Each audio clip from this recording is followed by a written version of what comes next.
Good morning, everybody. My name is Rusty Rants. I was waking up around 5:30 a.m. to go check on some ribs I've been making, which, by the way, came out fantastic. And I noticed that Marvel Rivals dropped some patch notes, so we're going to go ahead and take a look at them. Okay, let's get straight into the hero patch notes.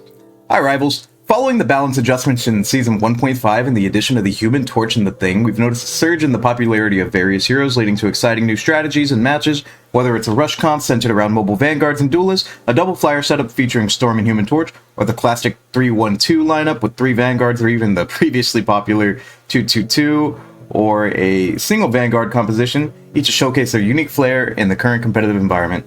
So, in this mid-season balance update for Season 1.5, we'll be optimizing the experience for just a handful of heroes to maintain this rich diversity as we gear up for Season 2. Expect new heroes and fresh team-up abilities to bring an even more thrilling experience. Okay, I can already see right there at the bottom we got a Human Torch. If I had to guess, it's a buff. I think that character is extremely weak right now. A lot of people disagreed with me when I put him very, very low on my tier list. I believe I put him in D tier, or maybe C, can't recall, but I don't think he's very strong at all, so let's see what they do with him. Just for the Human Torch, we've got a subtext of the fire hero is getting a boost to his primary attack damage, output, and ultimate ability, enhancing his solo takedown potential. Alright, he's got increased fire cluster projectile speed from 120 meters a second to 150, and projectile count from 12 to 14, so it sounds like it's just going to be a little bit easier to line it up. The projectiles in this game are usually pretty fast. I think the only exceptions are like maybe Namor and Squirrel Girl have decently slow projectiles. Bucky's is basically a hit scan. You barely have to lead your shots, and the AoE is huge, so it's good that they're making it a little bit easier to hit to make it more consistent with the rest of the characters, while I would like to see more stronger, heavy-hitting, slow projectiles, because Hawkeye, for example, barely has to lead his shots, but that's for another day. Good change, especially bringing down the ammo count, kind of like giving a push and pull of changes instead of just a consistent pull, or push, sorry. We're also increasing the cost of Supernova, which is his ultimate ability, from 3,400 to 4,000, which is an insane increase. So let's see what they do to make up for it. Increase activation wave damage from 70 to 80 and Flame Tornado from 100 per second to 120 per second. I mean, that's a relative... I think that's a fair trade-off. More damage for a longer ultimate cost. Yeah, no, I think that's the reason why I think his ultimate's going to be much more lethal now. I think you're going to see more people dying from it, because right now, I mean, if you die from Human Torch ultimate, it's because you misplayed, which I think shouldn't be how the ultimate should work. You know, the player should be able to have the agency to make big plays with it. So I like to see that change. Okay, let's see what else we got. Iron Man. All right. The Armored Avenger will see slight adjustments to his primary attack in both states, balancing his mid-range offensive capabilities, decreasing Repulsor Blast Stage 1 and 2 direct hit damage from 55 to 40, increasing spell field damage from 35 to 50, wow. Reducing Stage 3 directed damage from 65 to 50, increased spell field damage from 40 to 60, so they want you to be shooting in a group. They don't want you to be taking those solo fights, they don't want you to be hitting directs, they want you to be shooting at the ground in the middle of the team, doing more damage. That's interesting. Okay. Normally with a character like this, they try to reward you for doing the opposite and hitting your directs. Think Pharah from Overwatch, you know, you hit a direct and you get, I think it was 100 something damage. It was a lot. You get like 2-tap, 3-tap most characters, so that's very interesting with the direction they're taking Iron Man. And I know a lot of Iron Man's damage does come from his right click, so it does make sense. And in a way, this is actually going to increase his value, because he'll be able to put more pressure more consistently. He'll force people to spread out, unless, just like Moon Knight, you want all that splash damage between you. And if he's getting all that splash damage, he's going to be building his ultimate a lot faster. So I think this is actually a really good change for Iron Man. It shocked me at first, but I think I'm okay with this. Alright, we got a Cloak and Dagger change. Okay, the Duality Duo will see improvements in their healing abilities, making them more versatile for various team compositions. Increasing the healing effect of Light Force Dagger on hit allies from 10 to 16. Reducing the spell field healing amount generated from 18 to 16. Okay, little push and pull there, little trade-off. 10 to 16 is an insane amount, especially because I feel like for Cloak and Dagger, because she has auto-aim heals, and you don't see that with a lot of characters, I feel like the heal should be way lower. I know that she's fallen off pretty hard, but I always saw her as like the off support. Like, think Mantis, think Rocket, think Atom, right? Now, of course, she was way better at being played in double support because she has a defensive ultimate. But I always pictured her healing as like, it's pretty low, but she has a lot more to make up for it in leeway of it. The, you know, the shield, or I'm not the shield though, the curtain, the window, and the bubble, which basically make you full HP instantly, right? make Cloak and Dagger almost unkillable if she has a bubble on her. So it's interesting that they're going a direction of making her heal more. That surprises me. And I wonder how this is going to affect her ultimate charge, because you know they nerfed it. Is she going to be getting her ultimate faster now because of it? And then the healing field that she creates every time she heals somebody, going from 18 to 16, is reasonable. I think that's going to decrease her survivability a little bit, because normally you rely on that in a 1v1 situation if somebody's diving on you. So we'll have to see how that affects her. Alright, that's it for hero patch notes, so let's go ahead and move over to the bug fixes.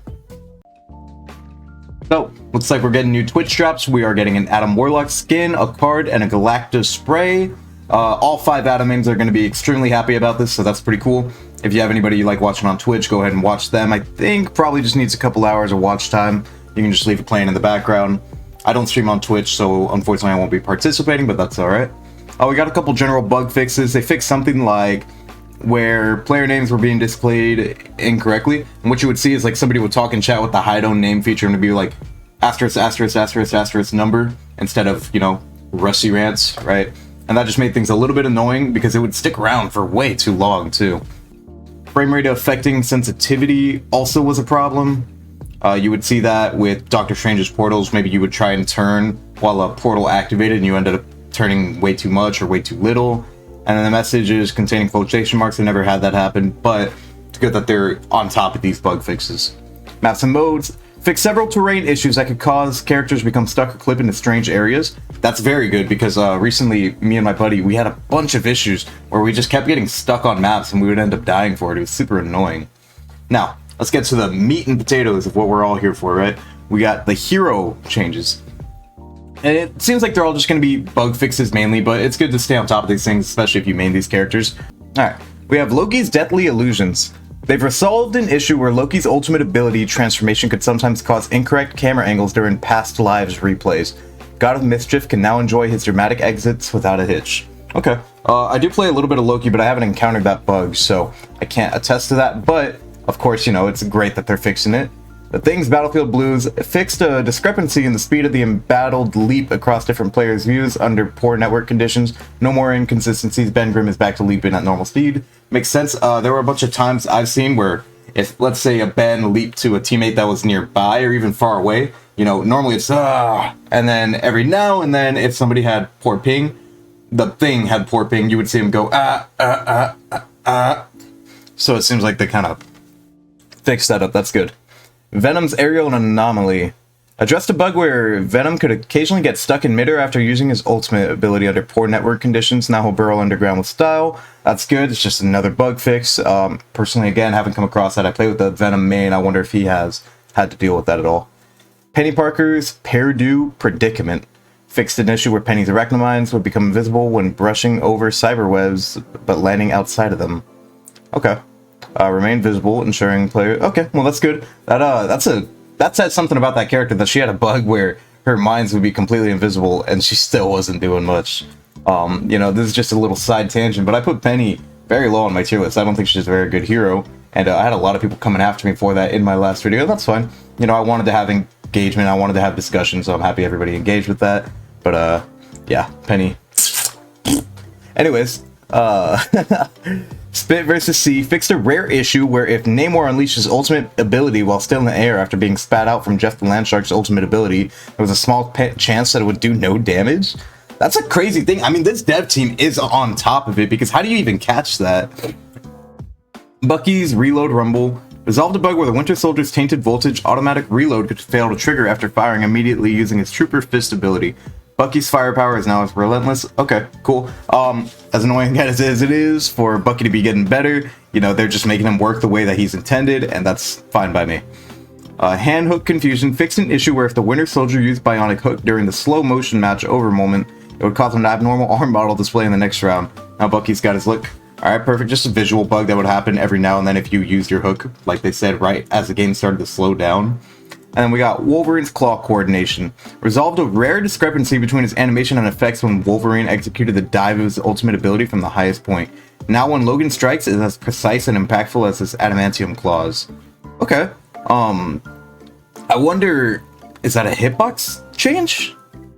I wonder what that is.